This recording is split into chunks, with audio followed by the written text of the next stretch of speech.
السلام علیکم ورحمۃ اللہ وبرکاتہ۔ اعوذ باللہ من الشیطان الرجیم، بسم اللہ الرحمن الرحیم۔ باب نمبر 35، صحیح بخاری کتاب البیوع، باب الاسواق التي كانت في الجاہلیۃ فتبايع بها الناس في الاسلام۔ اس امر کا بیان کہ زمانہ جاہلیت کے جو بازار تھے جن میں عہد اسلام میں بھی لوگوں نے خرید و فروخت کی۔ گو یہ ٹاپک ہم اس سے پہلے بھی بالکل صحیح بخاری کتاب البیوع کے شروع میں بھی اس بات کو جزوی طور پر ہم نے آپ کے سامنے ڈسکس کیا تھا کہ خرید و فروخت کہاں کہاں کی جا سکتی ہے۔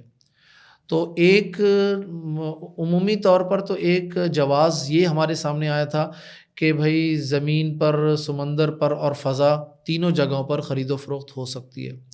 پھر دوسرا ٹاپک ہمارے سامنے آیا بازار، کیا صرف ان بازاروں میں خرید و فروخت کی جائے گی جو مسلمانوں کے ہیں، یا اس کو عموم دے دیا جائے اور اس میں عام کیفیت رکھی جائے۔ دیکھیں شریعت کا جو مزاج ہے نا اس کو سامنے رکھیے۔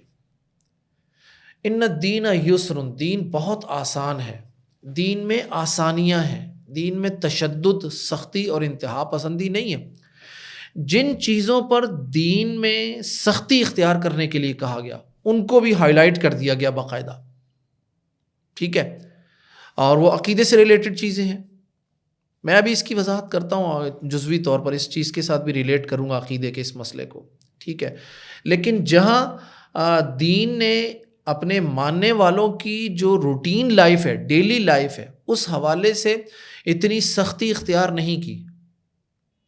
مثال کے طور پر میں آپ کو اس بات کو اس طرح بیان کروں کہ اگر ہم یہ شرط لگا دیں، صرف یہ بات سمجھنے کے لیے بات کر رہا ہوں، اگر ہم یہ شرط لگا دیں کہ ہم نے خرید و فروخت صرف مسلمانوں سے کرنی ہے، تو پھر اگلا سوال یہ آئے گا کہ جو چیز ہم خرید رہے ہیں وہ بھی مسلمانوں کی ہی تیار کردہ ہونی چاہیے۔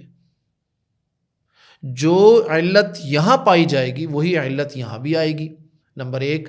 نمبر دو، کیا یہ ممکن ہوگا کہ ہم اس کو صرف مسلمانوں کی حد تک اپنی ضروریات کو پورا کرنے کے لیے جو اسباب مکمل کر سکیں؟ یہ ایک بہت بڑا ایشو، ایک بہت بڑا کوشچن مارک ہمارے سامنے لگتا ہے۔ یہ تو خیر ایک عقلی اور منطقی باتیں ہیں۔ ہمارے لیے سب سے زیادہ اہم کیا بات ہونی چاہیے؟ رسول اللہ صلی اللہ علیہ وسلم کا مشرکین کے بازاروں میں خرید و فروخت کرنا، مدینہ آنے کے بعد یہودیوں کے بازاروں میں خرید و فروخت کرنا، یہ ایک بہت بڑی دلیل ہے کہ بھائی اہل کتاب، مشرک یا کافروں کے ساتھ خرید و فروخت کی جا سکتی ہے۔ یہ بنیاد تو آپ یہ سمجھ لیجئے، نمبر ایک۔ نمبر دو، ان کافروں کے، مشرکوں کے، اہل کتاب کے بازاروں میں بھی خرید و فروخت کی جا سکتی ہے، لیکن یہ جواز علی الاطلاق نہیں ہے، یہ جواز مشروط ہے۔ کس بات سے؟ اہل کتاب کے ساتھ خرید و فروخت یا اہل کتاب کی جو مارکیٹ ہے اس میں تو شراب بھی فروخت ہوتی ہے، اس میں تو خنزیر بھی فروخت ہو رہا ہے، ٹھیک ہے، اور بھی بہت ساری حرام کردہ چیزیں جو ہیں فروخت ہوتی ہیں۔ خنزیر سے بنی ہوئی جو بہت ساری پروڈکٹس ہیں جو کاسمیٹکس میں ہیں یا میڈیکلی جو مطلب استعمال ہو رہی ہیں، ٹھیک ہے، اس طرح بہت ساری چیزیں استعمال، تو کیا ہم ان سب کو مطلب جائز قرار دے دیں؟ ایسا نہیں ہے۔ تو اسلام نے اپنا مزاج سامنے رکھتے ہوئے حدیث نعمان بن بشیر کو سامنے رکھیے گا، حلال واضح ہے، حرام واضح ہے، اس کو بنیاد بناتے ہوئے کافر، مشرک یا کسی بھی بازار میں خرید و فروخت کا جواز موجود ہے۔ لیکن ایک بات یہاں پر فقہی طور پر حلال حرام سے تعلق نہیں رکھ رہی، جو میں بات ابھی کر رہا ہوں۔ اگر ہمارے پاس ایک مسلم، جو ایک مسلمان تجارت کو ہم نے اگر تقویت دینی ہے، اس کو اسٹرانگ کرنا ہے، تو ہمارے سامنے دو آپشن آ رہے ہیں۔ ایک آپشن آ رہا ہے ہمارے پاس کافر، مشرک، اہل کتاب کی مارکیٹ میں اپنا کاروبار کرنا، وہاں خرید و فروخت کرنا، اور ایک ہے مسلمان کے ساتھ خرید و فروخت کرنا۔ یہ اخلاقی طور پر تو ہمارے لیے اس میں مسلمان کے ساتھ خرید و فروخت کرنا، اس کی بازار سے خرید و فروخت کرنا، یہ ہمارے پاس ترجیحی طور پر، اخلاقی طور پر تو ہم اس کو کہہ سکتے ہیں، فقہی طور پر ہم اس کو کچھ نہیں کہہ سکتے۔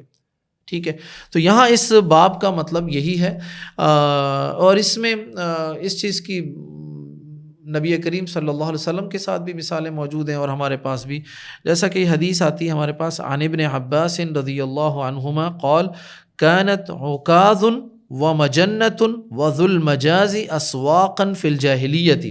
عبداللہ ابن عباس سے روایت ہے، فرماتے ہیں کہ عکاظ، مجنہ، ذو المجاز یہ زمانہ جاہلیت کی منڈیاں تھیں، بازار تھے یہ۔ فلما كان الاسلام، پس جب اسلام آیا، تأثموا من التجارت، تو صحابہ نے یہ سمجھا کہ بھائی یہ تو مشرکین اور کافروں کے بازار ہے، اس میں تو ہم خریدیں گے، خرید و فروخت کریں گے، یہ تو گناہ ہوگا۔ فانزل اللہ، تو اللہ تعالیٰ نے یہ آیت نازل کی، لیس علیکم جناح فی مواسم الحج، تو کہ بھائی حج کے زمانے میں تم اللہ کا فضل تلاش کرو۔ عبداللہ ابن عباس نے اس کو اسی طرح پڑھا ہے، فی مواسم الحج، تو یہ گو ایک قرات آ رہی، تو ہم اس کو اسی متن کے مطابق ہی رکھیں گے۔ تو اس حدیث سے ہمیں جو جواز مل رہا ہے، وہ جو پیغام مل رہا ہے، وہ فقہی طور پر تو مطلب کفار کی، مشرکین کی اور اہل کتاب کی جو مارکیٹ سے وہاں خرید و فروخت کا جواز، اخلاقی طور پر ہم کہہ سکتے ہیں کہ بھئی ہم اپنے مسلمانوں کو فوقیت پر رکھیں، ترجیح پر رکھیں، تو یہ ایک اخلاقی طور پر فیصلہ ضرور کیا جا سکتا ہے۔ اسی پر اکتفا کرتے ہیں۔ السلام علیکم ورحمۃ اللہ وبرکاتہ۔